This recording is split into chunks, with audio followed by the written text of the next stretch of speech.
John F কেনেডির হত্যাকাণ্ড এটা এমন একটা ঘটনা যা নিয়ে কথা বলা যেন শেষই হয় না।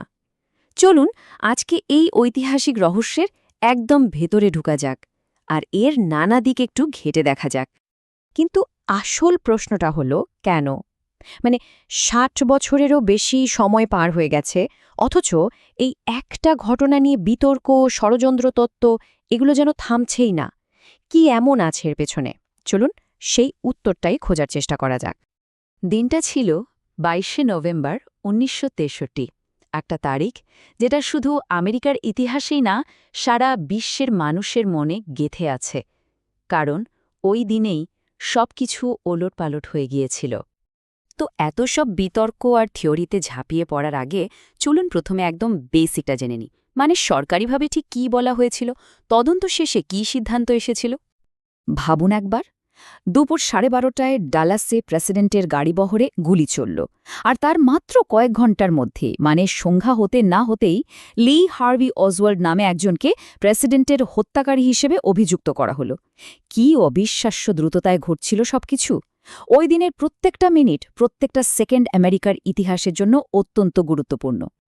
এই পুরো ঘটনার তদন্ত করার জন্য একটা সরকারি কমিশন গঠন করা হলো, যার নাম ওয়ারেন কমিশন।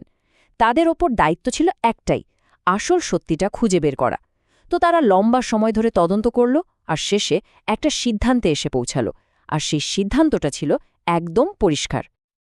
ওয়ারেন কমিশনের রিপোর্ট যা বলল তা হল, এর পেছনে কোনো ষড়যন্ত্র নেই। লি হার্ভি ওসওয়াল্ড নামে ওই একজনই সম্পূর্ণ একা এই হত্যাকাণ্ড ঘটিয়েছে। ব্যাস, কেস ক্লোজড। কিন্তু এই এত সহজ সরল ব্যাখ্যাটা কি সবাই সত্যি মেনে নিয়েছিল? আর ঠিক এই জায়গা থেকেই গল্পটা একটা নতুন মোড় নেয়। কারণ সরকারি ব্যাখ্যা তো দেওয়া হলো, কিন্তু এর মধ্যেই এমন কিছু প্রশ্ন, এমন কিছু খটকা ছিল যা মানুষের মনে সন্দেহের বীজ বনে দিয়েছিল। এই কথাটা তখনকার পরিস্থিতিটা একদম ঠিকঠাক তুলে ধরে। কাগজে কলমে হয়তো কেসটা বন্ধ হয়ে গিয়েছিল, কিন্তু সাধারণ মানুষের মনে আসল তদন্তটা যেন ঠিক তখন থেকেই শুরু হলো।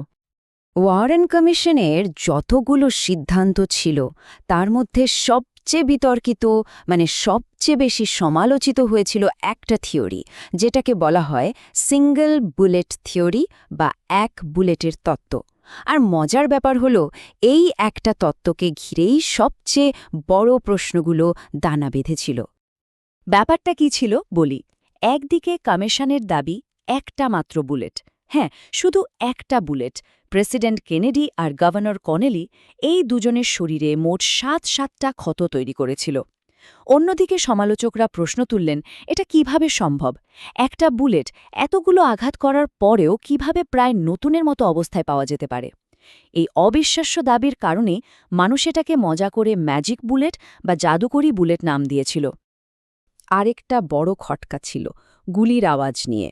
ওয়ারেন রিপোর্ট পরিষ্কার বলল সব গুলি এসেছিল একটাই জায়গা থেকে, কিন্তু ঘটনাস্থলে যারা ছিলেন তাদের অনেকেই বললেন না, তারা তো অন্য একটা দিক থেকেও গুলির শব্দ শুনেছেন, একটা ঘাসে ঢাকা ঢিবি, যেটাকে বলা হয় গ্রাসিনোল, সেখান থেকে।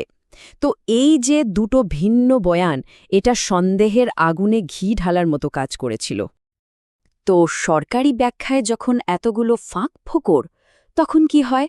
স্বাভাবিকভাবেই মানুষ বিকল্প উত্তর খুঁজতে শুরু করে, আর এভাবে জন্ম নিতে শুরু করে একের পর এক ষড়যন্ত্র তত্ত্বের। এখানে একটা জিনিস বুঝতে হবে, এই যে এত থিওরি, এগুলো কিন্তু এমনি এমনি তৈরি হয়নি।